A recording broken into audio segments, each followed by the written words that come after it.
Hi friends, welcome to my YouTube channel. Today टू blog को मु आपनको स्वागत जनाऊँची। तो आज ब्लॉग रे मु आपनको मो दुकान रिलेटेड पूरा सब देखेबी, केमती प्रिपरेशन हुए, केमती ये हुए, तो सब किसी देखेबी आपनको।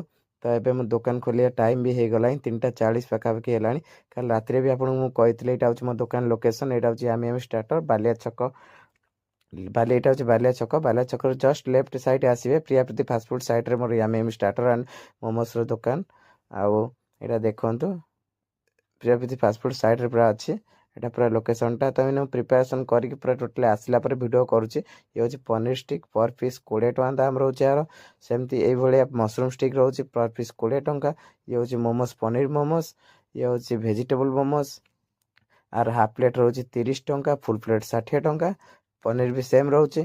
तो एबे कस्टमर जड़े आईथिले से तांको पनीर स्टिक दीटा करके देली, से खाइले। तापरे ये देखंतु ए साइड रोचे प्रियाप्रति फास्टफुड आमर बहुत पुराना 14 वर्ष पुराना।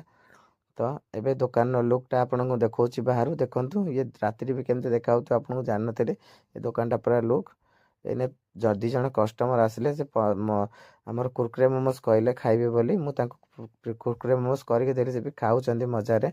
तो मोर भी किसी काम नथिला। तापरे ने टिके शीत पड़ुछि बहुत जोरे, तो कस्टमर एबे बहुत डाउन अछंती। तो बेपार भी मोर एते बहुत डाउन अच्छी। तो किसी काम भी नथिला, तो मु ब्लॉग बनाइबार लागिगली। तो एबे जड़े भाई आसिले मते कहले कि पनीर स्टिक 10टा मोर करके रखिथियो। मु कहले हो भाई ठीक अच्छे, आपन जाके आसंतु, मोर भी पनीर स्टिक रेडी होके अच्छी। तो आपण आसिले मु फटाकरे छाणिकी देवी। तो सेतिरे से तांकर कहिकी जाइथिले, मोर टाइम भी किछटा थिला, मु तापर वीडियो बनाइबार लागिगली। तो से भाई जने कहीगले, तापर फोन कले कि मु जाइके पहुँचुची, आपण प्रिपरेशन करके रखंतु। मु कहले हो ठीक अच्छी भाई, मु जाउची प्रिपरेशन कर रखुची, आपण आसंतु। तो से फोन कलारे मु हठात जाइके पनीर स्टिक ड्रिप करके ब्रेड क्रम ड्रप करके छाणिकी तो प्रिपरेशन कर रखिदेली, आसिले छाणिकी देवी बोली। तो आज थिला ए ब्लॉग टाक मु एंड करछि। आज ब्लॉग रे एतिकी रहिली। जय जगन्नाथ।